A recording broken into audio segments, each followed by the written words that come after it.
Well, I got the floors done for the boat. Now I'm going to show y'all how I install this thing. Ready to run the gun, stop and blast off. Let's go.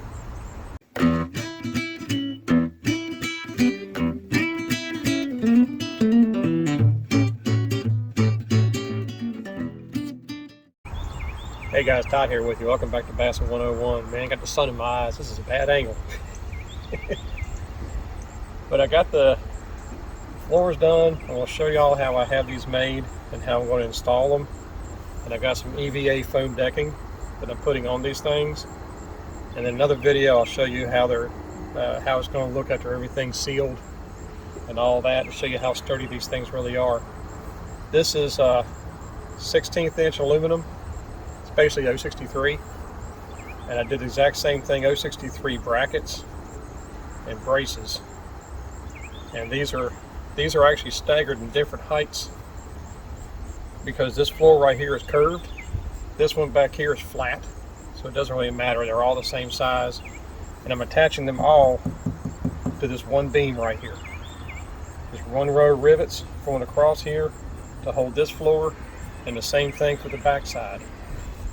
And the reason I did that was because I did not want to drill through the floor naturally. But these are, I've already got part of the foam on them. This is my center line for my rivets. The way I did these was I made all my measurements first, and then I went to the shop and I had some flat cardboard. I did the layouts on the cardboard. I brought them back here and basically did the final trimming on what needed to be done to them, and then I laid them out on the flat aluminum. Now, to get the height, I used several different straight edges to get my heights, and again, a trial and error. I duct taped all these things and brought them back again and tested them to see what all was going on with it, and then made my adjustments again at the shop, and now I've got them set to where they fit perfectly. And I still have maybe a 1/4 inch on the sides on both front and back to allow water to go through, because these are going to have to be caulked on the edges once this foam is down. Unfortunately, I can't do that first, or else I would have fasteners going through the foam into the floor, and that to me just does not give me a good solid attachment to the floor. So the way these are fit, like I said, I've already got part of this already on.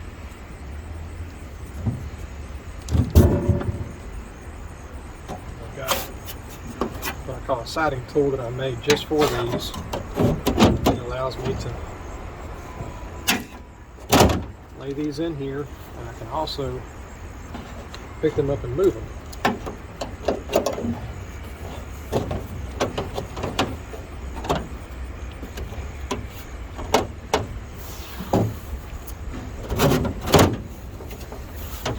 Around a little bit.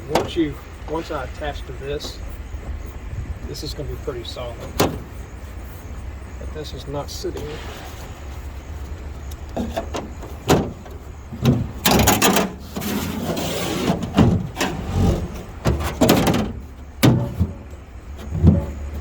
There we go. That's more like it.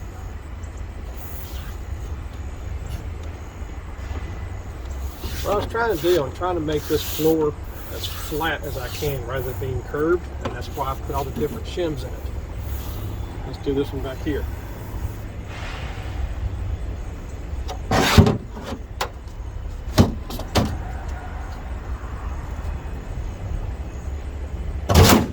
Perfect. And with this being aluminum, it's not going to rot. I like the look of this EVA foam. This came off of Amazon, and it looks pretty good.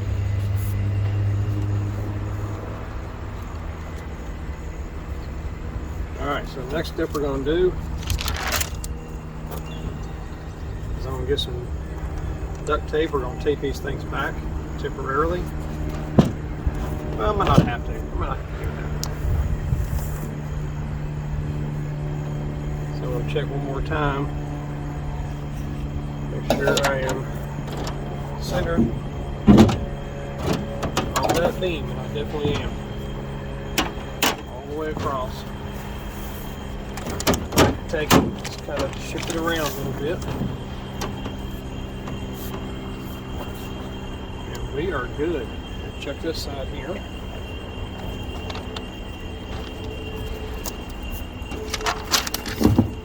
Yep, we're good there too. So what I've got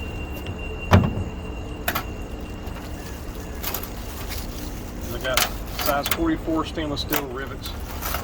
I got a bunch of these at the shop. My rivet gun, 1/8 inch drill bit. Let's see what we can do here.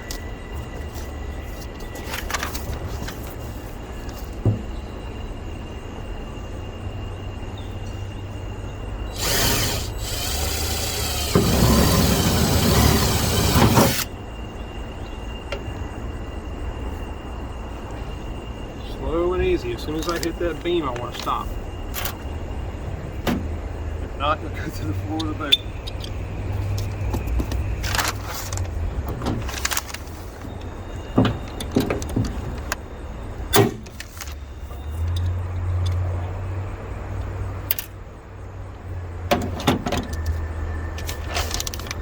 There's one rivet down.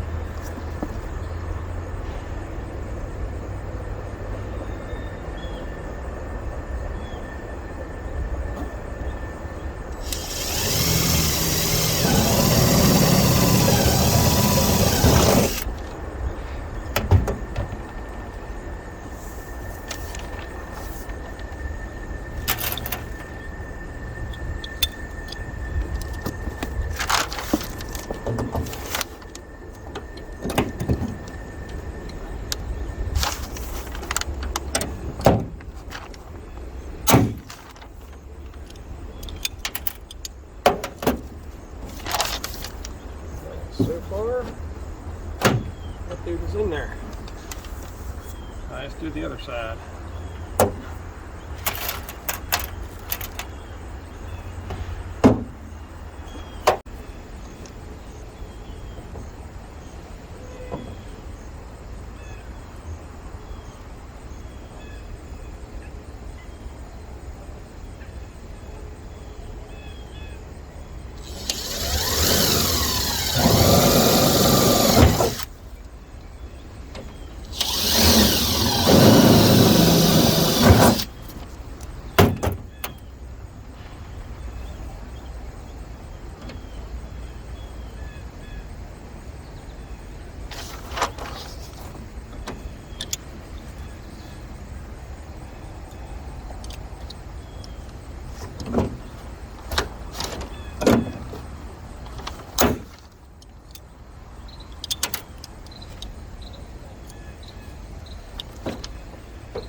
Okay, so now I have acetone,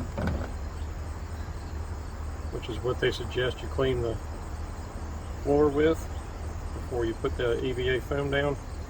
And I strongly suggest do not use paper towels.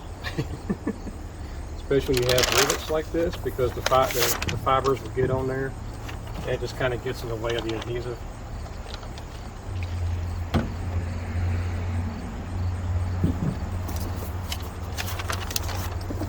So we'll wipe these down.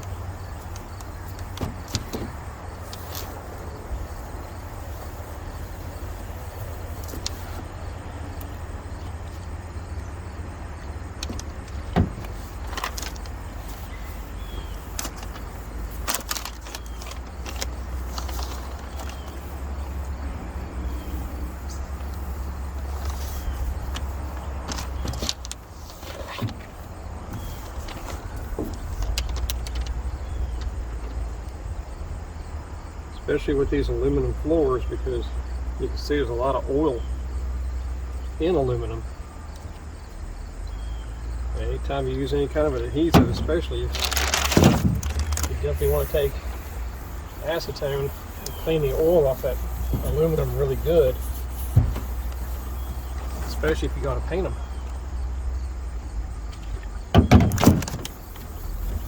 When I made that door, or that lid back here at the back of the boat, I used acetone before I primed it.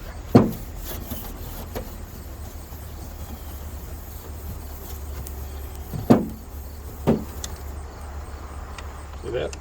It's a lot of oil.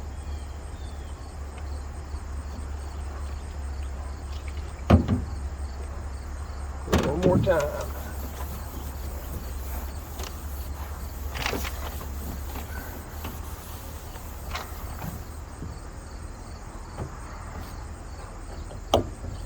Now, one thing I have that not a lot of people have access to is a pretty heavy duty roller. These aren't allowed on rubber roofs anymore, but I've still got my old one. And this thing probably weighs close to 2 pounds. But I'm going to roll it out as I put it on to get all the air bubbles out of it and make sure it adheses to it really good.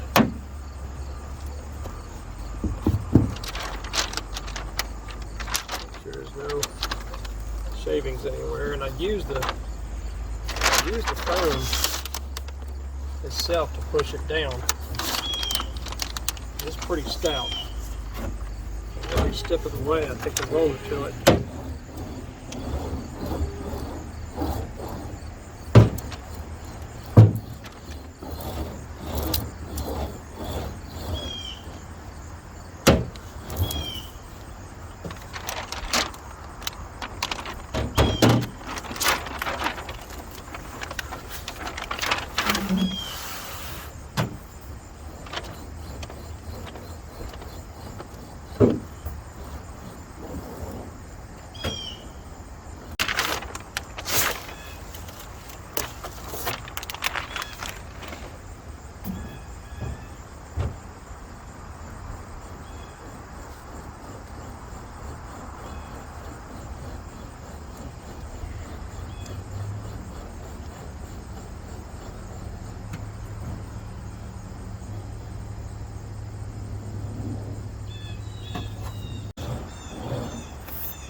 Alright, there's the back installed. Now let's do some of the front. Got me a book on there.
One thing you need to do, guys, this has got like a wood grain look to it. You want to make sure it's all going the same direction, so if not, that's going to look like a different color gray than this. But I wanted gray because it's just kind of a neutral color. I wasn't worried about the wood grain type wood look. But this has got plenty of traction to it. These floors are in there, man. They ain't going nowhere.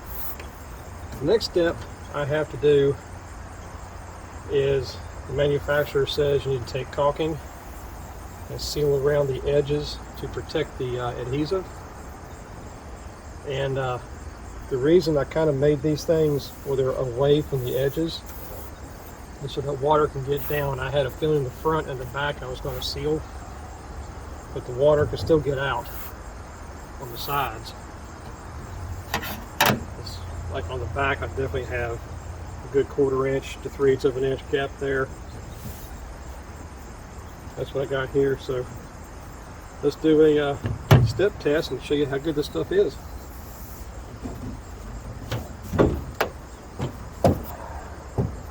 I'm getting muddy footprints in my in my new floors, but there we go.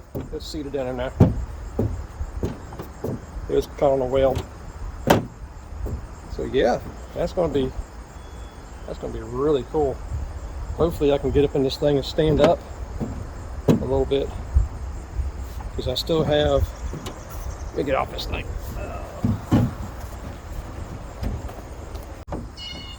Because I still have a piece coming across here. You see these marks? This is where my seat's going to go, so I can access everything up here. So basically this and back is all going to be storage. This is where my tackle box is going to go, the anchor, the stuff I don't need to have out here, I can put underneath the seat here. I want to have a good 8 or 9 inches above this. So like a 3-tray tackle box maybe, or how many other stacks of boxes you want to put in here. But now that I have this in, I can now do my wiring. I can put my dashboard layout, which is already made. I just haven't wired anything yet. And this, I might add some more of this to this here in the center, in case somebody wanted to put a bag up here, or I want to put other stuff up here. And on the sides is where I'll put my rod racks.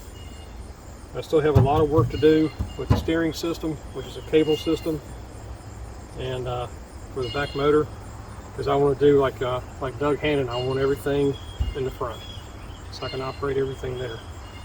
But there's the floor installed, and I'll show y'all another video what it looks like after it's all caulked in. I'll tape everything and all that kind of stuff. So, and that's going to be a little bit of a tedious process, but that's okay. That's all part of the fun of building a boat. So anyway, I hope you learned something, and like I said, you can still use plywood. Just make sure you seal it really, really good, paint it really good.